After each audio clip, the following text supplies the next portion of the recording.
Hypocrisy has no bounds or limit when it comes to those in the established media, the political propagandists, the control freaks and sociopaths, right? CBC News Business. Listen to this one headline.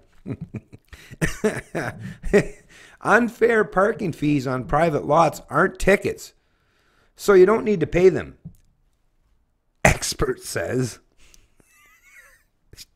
That's an actual headline article. No, it's not the Onion. No, it's not the Inquirer. It's not a tabloid. It's an actual news outlet, CBC, you know, that robs the Canadian taxpayers. Well, the government robs the Canadian taxpayers on their behalf to a tune of $1 billion a year. And this is the kind of shit they put forth. If you feel you've been taken by them, I say don't pay the ticket. Let them sue you. Could you imagine trying that against some government enforced parking infraction, right? But what they're saying is, hey, the private individual, the private business, the private corporation, hey, they don't have the full force and power of the law, of government on their side. So, fuck them. But for those of us that are part of the establishment, are part of the government, oh no, you have to abide and obey. Whatever rules, whatever dictates, whatever mandates we suggest or put forth, you better. Because if you don't, you'll be sitting in a cage, or we'll punish you or initiate punitive actions against you monetarily, or whatever we want to do. We'll fuck you up if you don't listen to what we have to say or do what we tell you got to do. But to the private people, those who aren't part of government, fuck them. Like, holy contradiction. Like, nothing like putting your cards, laying your cards out right on the table, right? That's what I love about it, because they're so stupid. They believe they're so powerful. They believe that their narratives are never going to be questioned enough, that they're still going to be able to present this stuff like they're going to have the dominant narrative. They still believe this shit. And in Canada, I suppose the reason why is because the Canadians, even though they're doing things behind the scenes, under the radar, but you're not seeing massive protests or, you know, civil disobedience. So I guess the central planners, the control freaks, the sociopaths are like, yeah, you better fucking listen to us. But forget about your private sector counterparts.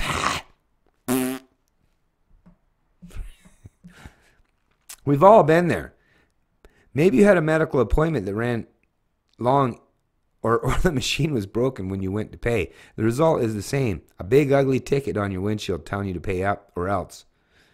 Wouldn't that work as if you're a delivery guy delivering in a downtown city street where there's no parking?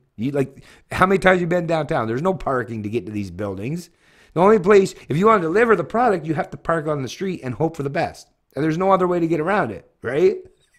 You know that. What are you going to do? Park, you know, a mile away and walk down, right? I mean, think of how long it would take to get anything done. The logistics of it would be fucking mindlessly insane. But it's the same scenario. If you're trying to deliver downtown and it's on a city street that the government owns or claims ownership, right? Well, you'll get a ticket. You better fucking pay. Or if you don't pay, well, they'll just revoke your license until you do pay. Or garnish your wages. Or do whatever they deem necessary to completely fuck you up until you pay them up. They're worse than any mob or mafioso fuck would ever be, because you could try to hide from them. They didn't have any legal authority to come after you.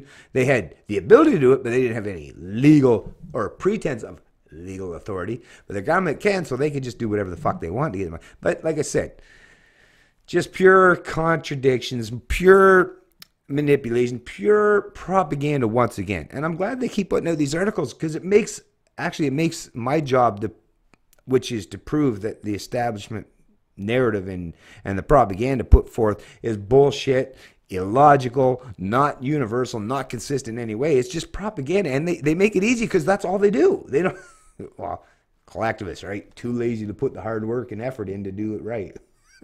That's why they're so easy to defeat every time. That's why they're usually always easy to defeat, because they don't want to do the hard work. They don't put in the kind of effort that someone like myself ever would. Even if you pay them a shitload of money, they still don't want to put a whole lot of effort in. So, hey, yeah. It's one thing when you get a ticket on city streets, but it's quite another when it happens on thousands of privately owned parking lots across the country. How is that any different? I don't see any difference whatsoever, right? I really, really, really don't. Actually, the private individual, they're responsible, and telling you the truth, if it's a private individual, business, or corporation, they're going to actually, my ability to hold them to account and to recognize their obligation to a specific contract, right, which is always has to be in the private sector, that has to be laid out beforehand. The forethought has to be presented before you kind of try to implement this bullshit for the most part. But government, they just say they can twist, distort anything. The former has clear rules and regulations about what's allowed and how to fight them. The latter, not so much. How you fight them doesn't matter. You can try to fight them, but if they say, fuck you, like I said, it's so retarded. Privately owned parking is big business. Toronto-based Precise ParkLink takes in more than $600 million annually, including at lots placed outside hospitals and medical facilities. First of all, who does zoning regulations as far as where you can place these things, right? Government? You think these companies just get to decide willy-nilly on their own where they can set up their businesses? And no, everything you have to ask the government for permission for all this shit. So it's still the government. It all falls back to the same thing. It's still the government. It's the ultimate decider, the ultimate arbiter, the ultimate authority, right, on the subject. So who's really to blame? Yeah, you know who. Another in park has grown rapidly since being founded in Vancouver in 1962. The company now runs more than 400,000 parking spots across 3,400 lots in 100 cities throughout Canada and the United States. What it is, you got these fucking idiots that are so, oh man, I don't want to have to pay this shit, so let's land base these fuckers. Maybe they'll, like I said, go after your fucking central plan overlords maybe. Try that once in a while. Oh, that's right too. They'll never conform to your shit. You can't pressure them because they don't have market incentives, right? They don't work on the price mechanism, right? They don't have to appease to their customer base because they get to arbitrarily dominate and control the whole thing. Those invoices look and feel much like the legal tickets the parking enforcers officers leaves on cars parked in the cities, with one subtle but important difference. They're not tickets. Once again, like I said, I'm going to place, like usual, I'll place a link to this article in the description of this video. I'm going to try to tie this up real quick, keep it under 10 minutes. But yeah, I mean, come on. It's not like I would defend, private businesses or corporations that are trying to rip off the masses or the people. But yeah, let's at least be universally consistent. If you're against these companies and what they do, then you have to be the same against government fucks. I mean, think about it. You already have to pay for the hospital, or you're already forced through taxation and all this shit. They pay for all this stuff, and yet they still try to double dip by, oh, well, sure, we didn't incorporate that into our taxation, so now you're going to have to pay a fee, which, well, it's just a parking fee because we had to build this lot. But meanwhile, a lot of these companies that built the lot was actually private companies that did it under the guise of government 3, or the P3, right? Public-private partnership. It's also confusing, and in this third way, forced collectivism subjugation kind of mentality that the central planners now put front and center. But in reality, like, don't let these fuckers try to put forth this kind of narrative, this message, without pushing back tremendously. Matter of fact, push them back so far that they knock the fuck over, all right? Because they're really feeling emboldened at this stage of the game. Although, I think their egos are going to take a massive hit very soon. And it's not going to be a subtle thing. It's going to be substantial. And that's why now they're digging deep. They're digging their heels in.